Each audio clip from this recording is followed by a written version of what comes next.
Okay, so I'm going to show my method here of reinstalling the Quill spring on a 10ER into the housing. I'm working on one that I have not attempted to restore yet. This is one that I've wall mounted, but I have not really done much work on it for cleanup or restoration yet. So I ended up opening the housing. You can see it's pretty well packed with sawdust, that it was not feeding very well and it was not returning very well. Slow motion lubricating didn't help. So I'm going to clean that out, and then I'm going to show what I've come up with that I feel is a safe method for reinstalling the Quill spring into the housing. What I've done is I've purchased, and I've done this without the locking pliers or the vice grips. I've done it with just regular extended or long needle nose pliers like that, but I feel a lot more comfortable with the locking pliers or vice grips. The needle nose versions, the kind that have the parallel jaws as opposed to the curved jaws. $4, $5, $6 Harbor Freight, that kind of thing. You don't have to spend a lot to get that.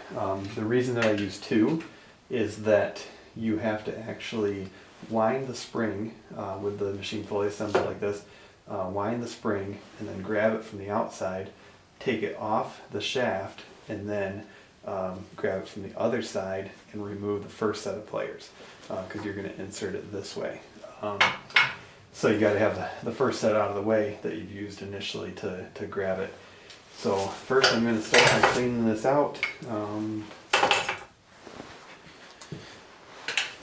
Okay, so my memory card filled up, so I'm having to start over and re-show some things that I thought were recording. So after cleaning out the spring housing and removing and cleaning whatever you want to do to the spring itself for maintenance, basically you would go and reinstall this back onto the shaft the same way as it came off. What I've come up with to catch the tang or the end of the spring is just a piece of 12 gauge wire.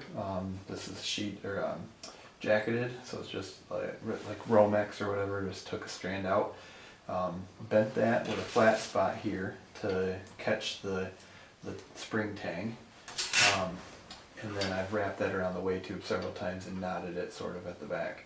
So that's pretty secure. That wraps over the top. As I coil the spring up, that catches that end. So basically, as opposed to using it on a bench vise or having this thing away from the machine to reinstall it in the housing, I just use the machine and use that to wrap it. I feel safe about that. The locking pliers, definitely grabbing several layers together, getting a good solid feel on that with threading this down adequately. I've never felt, since I've come up with this method, I've never felt apprehensive. I've never felt like I've had to wear thick leather gloves and back away from everything or squint. I've never even bothered with safety glasses. I do wear glasses. I would recommend, if you don't wear glasses, wear safety glasses, just because it's unpredictable. There's a lot of tension on it. But ever since coming up with this method, I've felt a lot safer about doing this procedure. I've done it several times on several machines. So I'm just going to put this back on here and show you what the process is. Sometimes it goes quicker than other times. So get that in the keyhole there.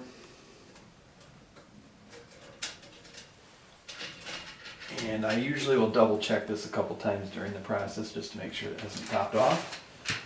But that's snapped in there on the shaft, and then I'll hook my end into the wire here. And I like to use a jacketed wire because it bites in a little more, so I feel that it's not going to pop loose once I start coiling this. I kind of got an idea of how many turns it takes, but I'll also, once I get it pretty close, I'll double check with the actual housing just to make sure that it would slip in there.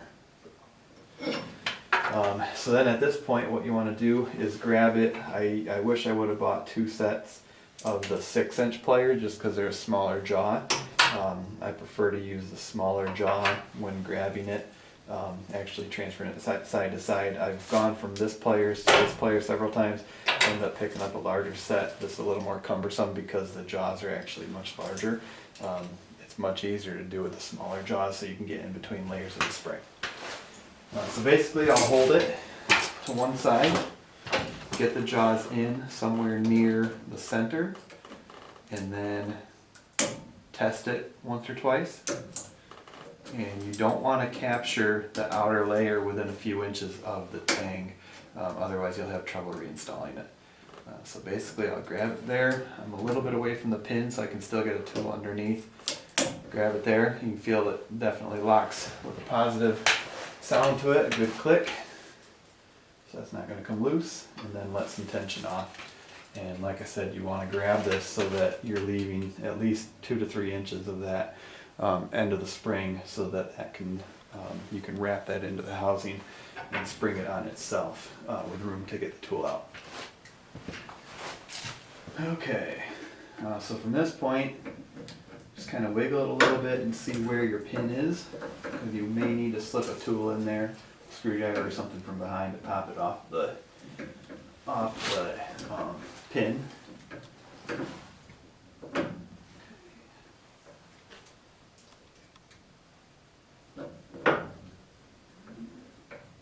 got my pliers in the way there.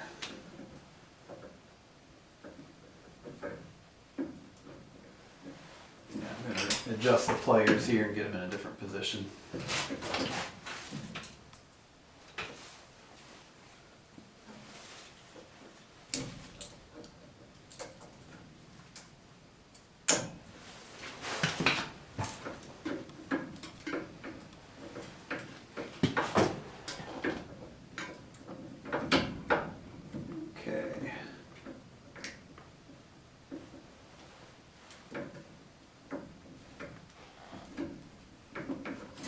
So that's off the pin. A lot of times you can just get it to, once you get it to the larger keyhole portion, you can just get it to slip over the edge. But every once in a while I'll slip an Allen wrench, small Allen wrench, or a tip of a screwdriver in there just to help it ride over that pin.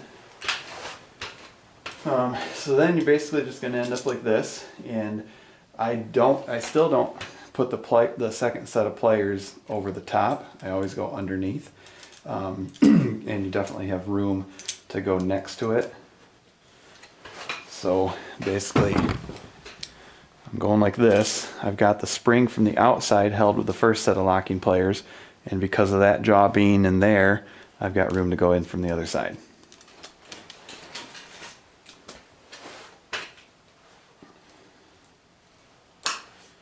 Okay, and definitely adjust your tension to make sure it's tight enough to hold real well. Okay.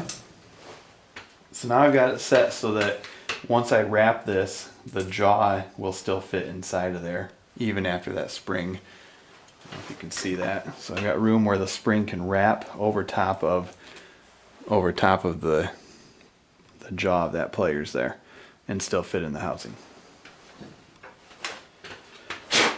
And I'm not going to bother cleaning this out any further. It's just for the purposes of showing you guys my method here.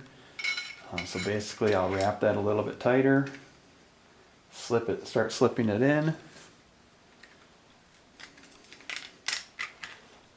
and then once it's to the point where you can slip that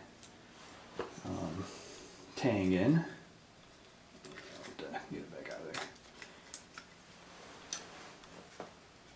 there. And you do have to get it tight enough that you're coiling it over top of itself with room. So I started it in there, holding it with one hand. I usually would use gloves with this, but I'm hoping that I can make it a little clearer on the video by getting the gloves out of the way. So basically I've got it to this point where the spring is resting in there, but not able to seat. And I'll just give it a little bit more tension until it pops in. So now I've got it with locking pliers held in there, pretty much to the back of the housing, seated in there. And then you can release the pliers. So now the spring will spring all the way to the outside, and it's ready to reinstall.